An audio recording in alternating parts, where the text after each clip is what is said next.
Camp घेतलेले आहेत last year मध्ये 1850 फार्मरला आपण ऍसिड ट्रीटमेंटची ट्रेनिंग दिलेली आहे. ऍसिड ट्रीटमेंटचे कॅम्प सांगतो मी तुम्हाला, 150 कॅम्प कंपनीनं लास्ट इयर मध्ये टोटल आपण कंडक्ट केलेले आहेत. आता याच्यामध्ये मी कंपनीनं जे मायक्रो इरिगेशनचे प्रोडक्ट मॅन्युफॅक्चरिंग करते तो हायटेक सेगमेंट आहे. याच्यामध्ये पीसीएनडी, पीसीएस इनलाइन आहे, केगोल पीसीआय, पीसीएनडीचं ड्रिपर आहे. त्याच्यानंतर मिड सेगमेंट जे की आपण सबसिडी बेस जे प्रोडक्ट्स आहेत कंपनीचे क्लास 2 मध्ये, केलिन, केगोल, टर्बो ड्रिपर्स वगैरे ही टोटल रेंज कंपनी या ठिकाणी प्रोव्हाइड करते. आणि जी थिनवॉल सेगमेंट आहे म्हणजे जे टॉप ऑफ द पिरामिड पासून बॉटम ऑफ द पिरामिड पर्यंत सर्व प्रकारच्या कस्टमर्सला कंपनी हिट करत आहे. तर ही टोटल रेंज आहे कंपनीची या ठिकाणी. याच्यानंतर आपण मेटल पार्ट जर सोडले, मेटल पार्ट आपली कंपनी बनवत नाही, पण 99% पार्ट्स कंपनी इन हाऊस बनवते. Right from filter, hydrocyclone filter, venturis, total कंपनीचे ओन बीआयएस मार्क्स या ठिकाणी आहेत.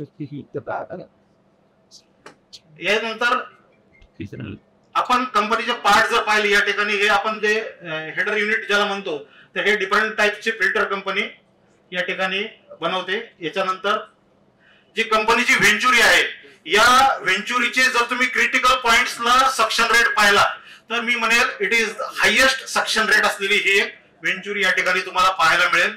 जे 2.5 आपण डिफरन्स म्हणतो, ज्या ठिकाणी 462 LPH चा सक्शन रेट असलेलं ही व्हेंचुरी कंपनीनं बनवलेले आहे या ठिकाणी. त्याच्यानंतर पाइपिंग नेटवर्क मध्ये आपण टोटल पाइप्स, एचडीपी पाइप्स आणि युनियन बॉलवॉल्स या ठिकाणी बनवतो. Kothari irrigation is the first in India to have the BIS mark for single union PVC ball valve. Kothari union is the first one. Okay.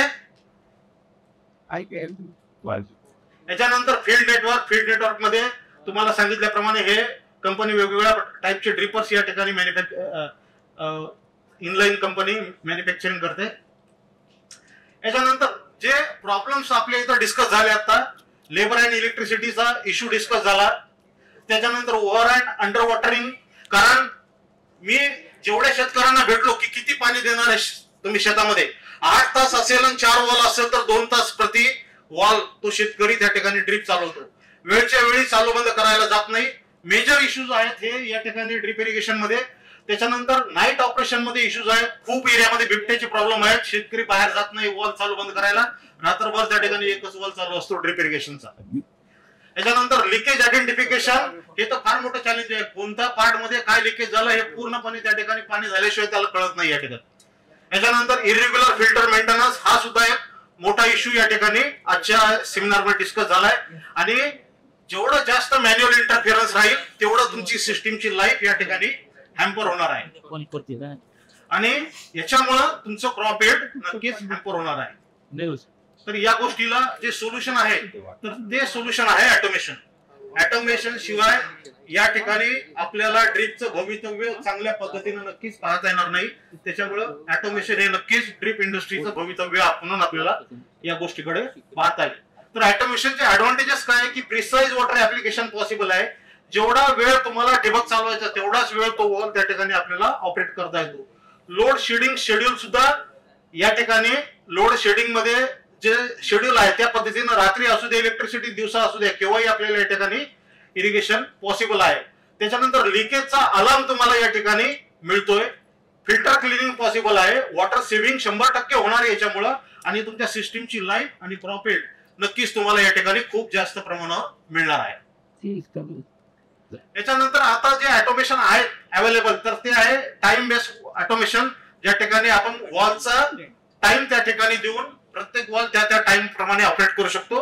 किंवा volume base मध्ये तुम्ही तेवढ्या volume म्हणजे 10 metre cube पाणी म्हणजे 10,000 लिटर पाणी, 15,000 लिटर पाणी पर वॉल या पद्धतीने सुद्धा तुम्हाला हे डिझाईन करता येते. आणि जे सेन्सर बेस्ड ऑटोमेशन आहे तर त्या पद्धतीने सुद्धा तुम्हाला ऑटोमेशन करता येते. तर या पद्धतीनं ही टोटल ऍक्च्युअली सिस्टीम असते. हा कंट्रोलर जो आहे हा तुमचा पंप ऑन ऑफ करण्याचं सुद्धा काम करतो. हा फिल्टर बॅकवॉशचं सुद्धा काम करतो. हा तुमचं वॉटर मीटर प्रमाणे जे ऑपरेशन आहे ते ऑपरेशन प्रमाणे हे वॉल ऑपरेट करायचं सुद्धा या ठिकाणी काम करत असतो. जे मॉडेल आहेत याच्यामध्ये बेसिक मॉडेल आहे, ऍडव्हान्स मॉडेल आहे. बेसिक मॉडेल मध्ये तुमचं साधारणतः 10 ते 15 एकर पर्यंत ऑटोमेशन या ठिकाणी व्यवस्थित होऊ शकते. ही जी सिस्टीम आहे ही अतिशय सोपी म्हणजे समजण्यास सुद्धा अतिशय सोपी असलेली सिस्टीम आहे. याच्यामध्ये जे आहे तर हे एक कंट्रोलर आहे, त्याच्यानंतर सोलनॉइड वॉल्व्स आहेत आणि त्याच्यानंतर वॉटर मीटर आहे. वॉटर मीटर हा सुद्धा जर तुम्हाला व्हॉल्यूम बेस घ्यायचा तर हा ऑप्शनल आयटम या ठिकाणी आहे.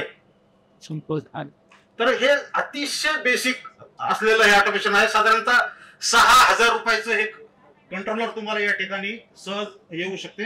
हे आपण सँड बिल्डर ऑटो बॅक वॉशला सुद्धा वापरू शकतो किंवा फील्ड ऑपरेशनला सुद्धा वापरू शकतो. याच्यात फक्त डिसएडव्हान्टेज एवढा आहे की हा जे लोड शेडिंगचे आवर्स आहेत ते आवर्स कव्हर करत नाही हा याच्यामध्ये आहे. पण आपण सँड फिल्टर बॅकवॉश करता हा कंट्रोलर नक्कीच आपण वापरू शकतो.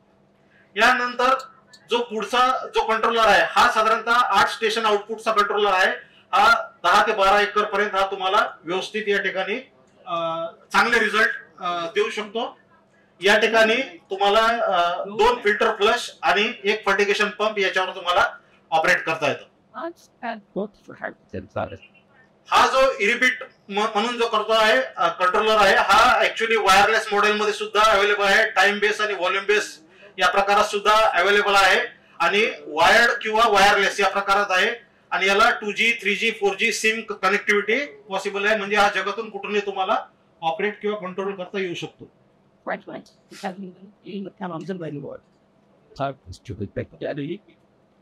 याच्यानंतर जे फर्टिगेशन सिस्टीमचं जे काय डिस्कशन झालं, मी एक तर नक्कीच या ठिकाणी सांगेल की ही सिस्टीम आहे ही इतरांपेक्षा आपण बारकाईने जर म्हणजे विचार केला तर ही जी सिस्टीम आहे ही एकतर रिजनल लँग्वेजेस मध्ये अवेलेबल आहे. 18 भारतीय भाषामध्ये हे तुम्हाला याचा कंट्रोल तुम्हाला मिळतो. हा एक नंबर 1चा याच्यामध्ये ऍडव्हान्टेज आहे. याच्यामध्ये जो कंट्रोलर आहे तो इनबिल्ट आहे. तुम्हाला वेगळा कंट्रोलर घ्यायची गरज पडत नाही. याच्या आतमध्ये कंट्रोलर आहे, याच्या आतमध्ये फ्लोमीटर आहे. युजली मार्केटमध्ये जेवढे फ्लोमीटर अवेलेबल आहेत त्याचं प्रिसिजन तुम्हाला 100 लिटर किंवा 1000 लिटरच्या सायकल मध्ये मिळते. याचं प्रिसिजन तुम्हाला 1 लिटरच्या सायकल मध्ये मिळते. 1 लिटर ठीक आहे. तर हा एवढा हायली प्रिसाइज असलेला फर्टिगेशन ऍप्लिकेटर या ठिकाणी न्यूट्रीजेट म्हणणारा आणि हा इन्स्टॉल आणि कम्युनिकेशन साठी हे प्लग अँड प्ले आहे. हे पूर्ण डिझाईन केलेलं आहे. याच्यामध्ये काही तुम्हाला खास म्हणजे वायरिंग वगैरे हा जास्त याच्यामध्ये प्लग अँड प्ले टाइप मध्ये आपण या ठिकाणी अवेलेबल करून दिलेला आहे. फर्टिगेशन जे आहे ते मोटराइज्ड आहे. नॉट ओनली विचुरी मोटराइज फर्टिगेशन आहे. फर्टिगेशन तुम्ही चालू केल्यानंतर 50 मिली सेकंदामध्ये फर्टिगेशन इंजेक्शन चालू होते. 50 मिली सेकंदामध्ये जे युजली हायटेकचा तुम्हाला 500 मिली सेकंदचा या ठिकाणी ऍप्लिकेशनचा रेट आपल्याला पाहायला मिळतोय. तर हे ऑल टाइप्स ऑफ वेदर स्टेशनला हा कॉम्फर्टेबल आहे आणि वायरलेस सुद्धा या ठिकाणी तुम्हाला हा ऑपरेट करता येतो. ECPH कंट्रोल हा सर्वात मोठा ऍडव्हान्टेज या ठिकाणी आहे. 2 मिनिट सर झालं संपलं एंडिंग. तर या ठिकाणी एक तर इरिगेशन आणि फर्टिगेशन दोन्हीही हा प्रॉपरली कंट्रोल करतो. मी तुम्हाला एक नक्कीच सांगेल, आम्ही ज्या ठिकाणी हे ट्रायल याचे घेतलेले आहेत तर साधारणतः याची रनिंग कॉस्ट शुगर केन सारख्या पिकासाठी 6,500 रुपये इयरली ऍसिडची कॉस्ट आहे पीएच कमी करण्यासाठी. तर ती 6,500 रुपयापर्यंत आम्ही कॉस्ट या ठिकाणी पाहिलेली आहे जी की खूप जास्त अफोर्डेबल आहे. तर हे म्हणजे आपण आतापर्यंत जे ऑटोमेशन किंवा फर्टिगेशनचा जो विचार करत होता की हायटेक ग्रीन हाऊस क्रॉप, तर असं काही नाही. तुम्हाला हे रेग्युलर शुगर केन क्रॉपला सुद्धा याचा BC रेशो खूप प्रॉपर मिळू शकतो आपल्याला. याच्यानंतर हाय परफॉर्मन्स फर्टिगेशन आहे. मी तुम्हाला जे सांगितलं मोटराइज डोसिंग याच्यामुळे पॉसिबल आहे. त्याच्यामुळे फास्ट आणि ॲक्युरेट इंजेक्शन या ठिकाणी फर्टिगेशनचं तुम्हाला पाहायला मिळते. ECPH मॉनिटरिंग अँड कंट्रोल तर हे मल्टीटास्क ऑपरेशन हा प्रॉपरली करतो आणि हा पीएच कंट्रोल याची ॲक्युरसी जी आहे तर ती 99% पर्यंत आम्ही फील्डचे जे चेक केले आणि जे आम्हाला याच्यावर पाहायला मिळालं तर ते 99% पर्यंत याची ॲक्युरसी आपल्याला पाहायला मिळाली. याच्यानंतर प्रेशर मॉनिटरिंग सुद्धा प्रॉपर होते. जर कुठं लिकेज असेल फील्ड मध्ये वगैरे तर हा त्या ठिकाणी अलार्म देतो लिकेजचा. तर हा एक त्याच्यामध्ये प्रेशर सेन्सरद्वारे हे पॉसिबल झालेलं आहे. त्याच्यानंतर IoT क्लाउड बेस दोन्ही पण प्लॅटफॉर्मवर हा तुम्हाला प्रॉपरली ऑपरेट करता येतो. मोबाईल ऑपरेशन पॉसिबल आहे आणि 24/7 फॉल्ट फाइंडिंग सिस्टीम आहे. याच्या जे फॉल्ट आहे ते तुम्हाला ऑनलाईन सुद्धा रिपेअर होऊ शकतात. जरी 3 फेज लाईट नाहीये तर 2 phase light, single phase light असताना सुद्धा ऑनलाईन याचे फॉल्ट तुम्हाला रिपेअर करता येतात. तर हे अशा पद्धतीनं हे केलेलं आहे. या ठिकाणी एक आफ्रिकेचा हा प्रोजेक्ट आहे 650 एकरचा. तर याचं चौथं कंटिन्युअस रटून या ठिकाणी त्यांनी ऍक्च्युअली घेतलेलं आहे. तर हे जे सबसर्फेस म्हणतो आपण हे त्यांनी चौथं रटीन घेऊन यांना यील्ड खूप चांगल्या पद्धतीने यांनी घेतलेलं आहे. अजूनही ही सिस्टीम चांगल्या पद्धतीनं ऑपरेटिव्ह कंडिशन मध्ये आहे. याच्यानंतर PSSK ला आपण जे केलेलं आहे तर फर्स्ट फेज मध्ये आपण 118 एकरचं या ठिकाणी केलं होतं. तर त्यांचं साधारणतः 82 टन पर एकरचं या ठिकाणी यील्ड आपण पाहिलेलं आहे.